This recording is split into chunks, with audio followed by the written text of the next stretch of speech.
Israel had said it wanted to control the way aid got to Palestinians in Gaza from hubs like this one in the far south. Day one of that plan didn't survive contact with reality. The reality of a population Israel had denied aid since the start of March. Initially, there had been reluctance to come here. The process included biometric measurement. Hamas had urged resistance against what it called an Israeli intelligence operation. Israel has denied that, and in any case, soon enough, any idea of control was evaporating. People stormed the place and stole everything. The Americans started shooting, then the Israelis. More than 20 injured. And then a tank climbed the hill and started shooting.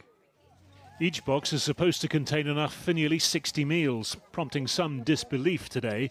This man carrying the contents in his T-shirt after his box broke. I saw people running there. I decided to go too. People said it was scary. I didn't care. It was dangerous or not. I was going to go. I want to feed my children. Earlier today, the Israeli military proudly displayed the operation on social media, prepared and ready, so they said, to deliver aid. The plan had been for nominated family representatives to collect food from the US and Israeli-backed, Swiss-based Gaza Humanitarian Foundation. The army said it would stop Hamas looting the aid, something aid agencies said was not happening at any scale to begin with. We're standing here in this logistical area that the IDF built and will be run by a third party that will give the people of Gaza the aid directly. Every day, thousands of Gazans will be able to come here, reach this third party, and get the aid directly. For weeks, that idea had been heavily criticized by the UN and other aid agencies as unworkable and politicized. The location of the 4 hubs established so far, 3 in the far south, 1 in the middle of the territory, also decried for enforcing further displacement. The UN's aid chief, Tom Fletcher, said it would see starvation used as a bargaining chip. You starve people for over 2 months now, and then you allow a trickle of aid, a trickle of food in, and you ask them to go to Rafah, where people have to walk for miles and miles in order to get a food parcel. Is this a viable solution? This is a humiliation. On Sunday, the executive director of Gaza Humanitarian Foundation resigned, saying it wouldn't be able to adhere to principles of humanity, neutrality, impartiality and independence. And while established aid mechanisms operate at restricted levels, everywhere evidence of the need for them. Even when they bring aid, nothing reaches us. As you can see, we're here like stray dogs collecting food from the trash. I swear, this is our life day to day. We collect food every day from the garbage. If we don't gather anything, then we don't eat. The Gaza Humanitarian Foundation blamed Hamas blockages and the volume of people for the chaos today, saying it had distributed 8,000 boxes and would be open again tomorrow. A UN spokesman called the images heartbreaking, saying it had a detailed, operationally sound aid plan ready to supply a desperate population. Harry Fawcett reporting there. Well, Sam Rose works for the UN Relief and Works Agency, where he's the director of UNRWA Affairs in Gaza, and he joins us now live from Oxford. Sam Rose, I mean, absolutely desperate scenes coming out of Gaza again today, at a time when there should be at least some good news with food getting in. What's gone wrong here?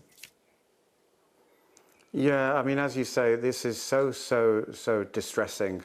I mean, we've seen distressing and heartbreaking scenes for the past 20 months, and this tops many of those. What's gone wrong? Everything has gone wrong. It gives me no pleasure to say that, but everything we said about why this mechanism would not work and should not be put in place, we've witnessed today.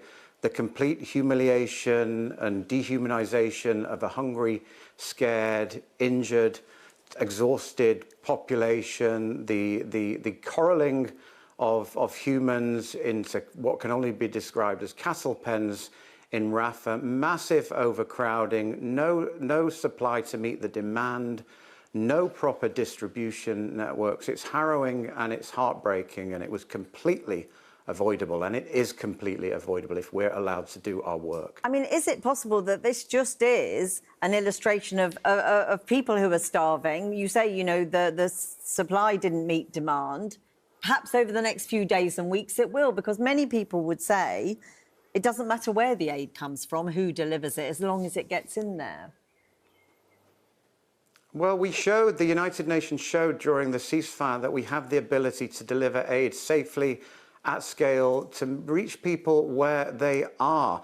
This is not what happened today, and it's not what will happen over the course of the 3 weeks for a modality such as this, whereas people are forced to go to certain locations to pick up a box of poultry food items. Yes, they need food, but they do not need food to be distributed in this way. How are the sick, the elderly, the wounded, the infirm supposed to make their ways to these aid centres? How are these people supposed to get the services that they need to go alongside this food? We have tens of thousands, over 100,000 people have been injured in this conflict. How are they supposed to get the food and get the service that we need? And we have no time to wait. The population is on the verge of famine, on the verge of starvation. In UNRWA, my organisation, we have the largest uninterrupted UN food operation anywhere on the planet that has functioned successfully for 75 years uninterrupted. We, the World Food Programme and others, we have the supplies on the border kilometres away.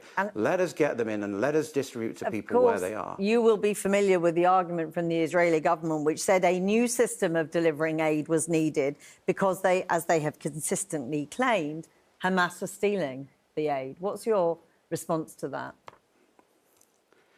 The response is we've seen no evidence of this. Neither myself, my 12,000 staff, the entire humanitarian community in Gaza, none of us have seen any evidence of this. We have absolutely nothing to hide. We ask repeatedly for this evidence. Our programs, our distribution mechanisms have been assessed and evaluated independently over decades, and there's been no evidence for any of this. Show us the evidence and let the journalists in. If the United Nations are constantly decried, constantly criticised for what we're saying, then let international press into Gaza to see the situation for themselves. Okay. That's what I would say. Briefly, if you would, you know that the man who headed up this group has now resigned after just 2 months. He says the foundation cannot adhere to the humanitarian principles of humanity and neutrality.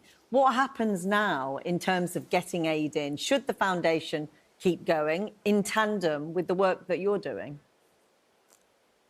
I mean, we've seen what happens if it keeps going. Just by calling something humanitarian does not make it humanitarian. I applaud the CEO of the Gaza Humanitarian, so-called Humanitarian Foundation for standing down and listening to the concerns and the issues that we had raised. We don't need these two systems to work in parallel. We need the aid that is on the border, the several thousand trucks of aid that is on the border. And I'll be accused of being a liar for saying that, I'm sure, but it is there.